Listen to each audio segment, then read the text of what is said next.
You don't have to put your life on hold while cleaning up your debt. In fact, done correctly, you can make major progress in 3 significant areas of your finances at the same time.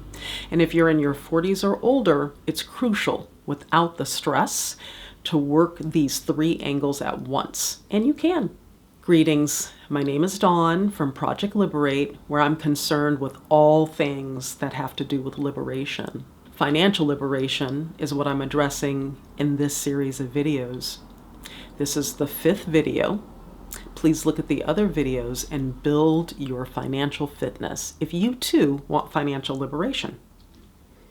In this video, I will cover how you can save towards your emergency fund, investing and paying off your debt all at once, and how to change your money habits to avoid accruing debt or more debt. Start paying on your credit card balances now. Start adding to your savings plan now.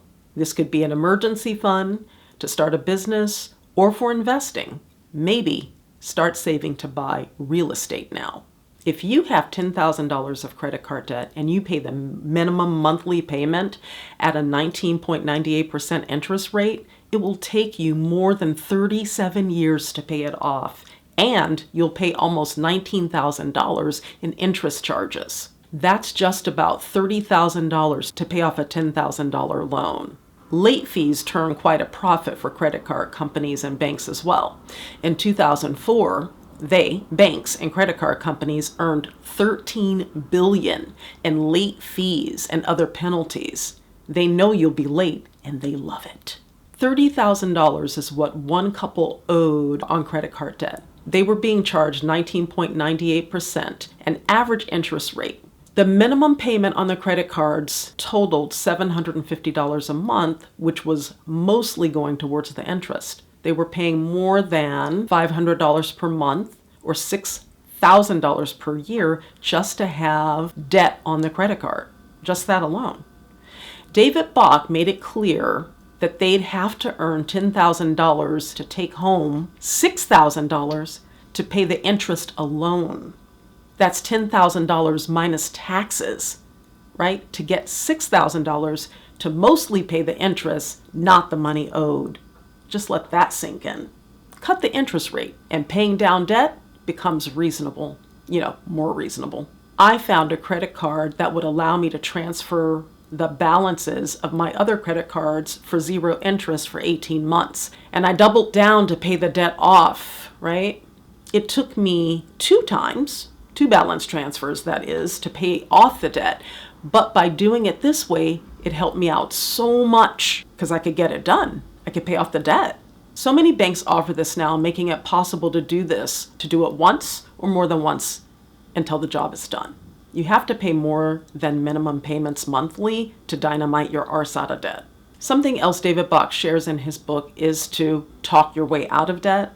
I think this one is actually really crucial. To do this, you will follow these steps. Find out your current interest rate for each credit card you have. Then find out what the competition is offering in interest rates. And you can use like bankrate.com, you can use cardweb.com, lowermybills.com to help you figure this out. Remember, your job for now is to find out card offers and introductory teaser rates. Check your physical junk mail too for offers.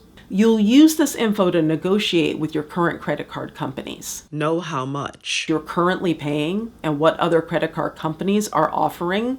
Call the customer service number of your start with 1 credit card at a time and ask for a supervisor. Do not negotiate or try to negotiate with whomever answers the phone first. Speak with a supervisor.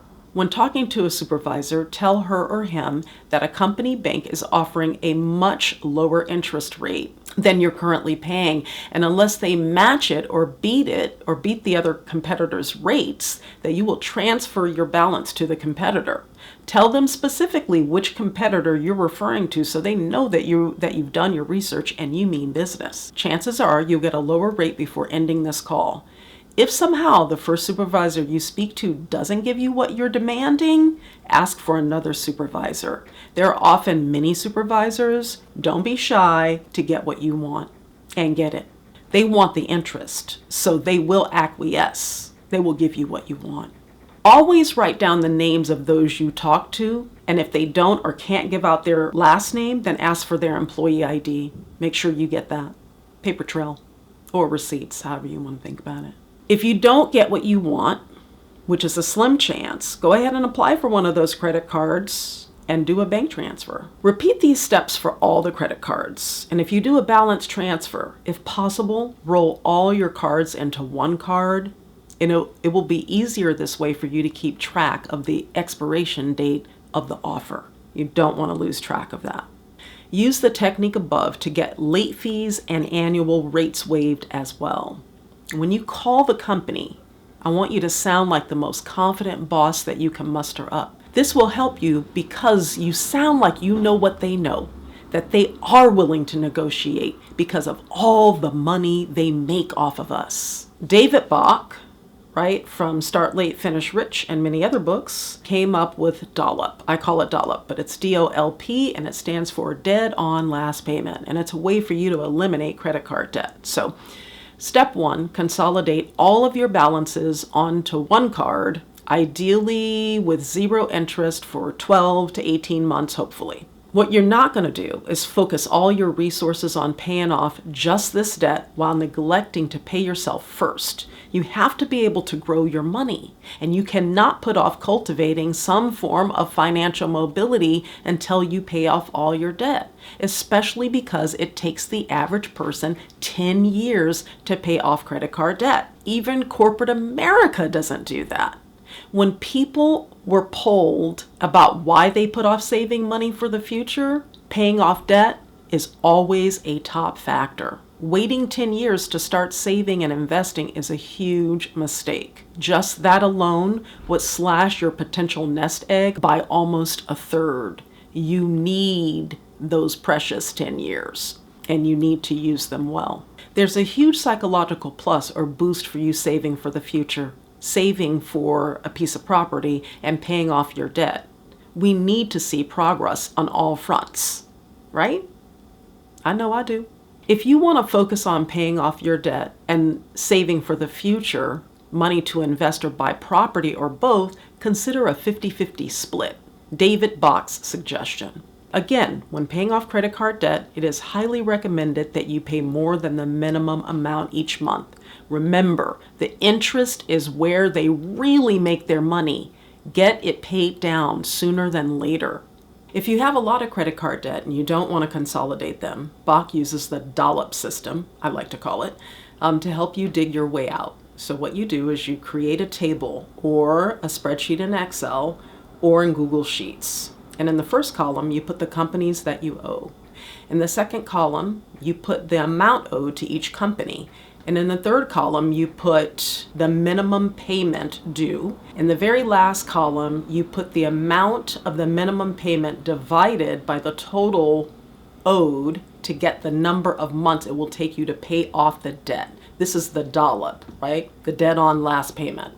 Then put the data in order based on the least amount of payments to get the DOLP. You can then focus on paying off the top one, the minimum plus, while paying off the minimum on the others until you pay the top off. Then repeat. You can pick them off one at a time. Debt management plans are possible, but they're not for everyone. They can tie up your credit for a good chunk of time. And beware of credit counseling agencies that someone you know and trust haven't referred you to, right? So make sure that you go to ones that only you've been referred to if you go to them.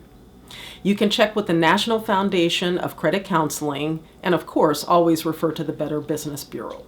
Okay, if we're going to stop digging the hole that we're in, we're going to have to change the habits that got us here. So in the future, if you're going to borrow money, it should be to purchase an asset, something that makes money, that makes you money, like a multifamily building.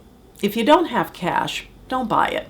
This goes hand in hand with only having cash on you instead of carrying around credit cards, which can make almost any irrational purchase possible. That way, if you can't afford it with the cash in hand, you leave without it. I love this quote. You don't want to borrow to look rich. You don't want to lease your lifestyle. If you are borrowing to look rich, you are guaranteed to stay poor. Let me reiterate. Be compassionate with yourself. And remember, it's up to you to stop creating more debt for yourself. If I can dig myself out of debt, anyone can do it. Seize the day and all that. Don't forget about the double latte factor. Figure out where you're spending up your money on extras and use that to climb out of debt and grow your money. You can do this. We can do this. Project Liberate. Remember, you are the light of the world. That's why you're here. It's your only function. I am the light of the world. That's why I'm here. It's my only function. May you be well. May you be happy. This has been a 721 Yellow Banana production, and don't you forget about it. Please remember to like, subscribe, and share.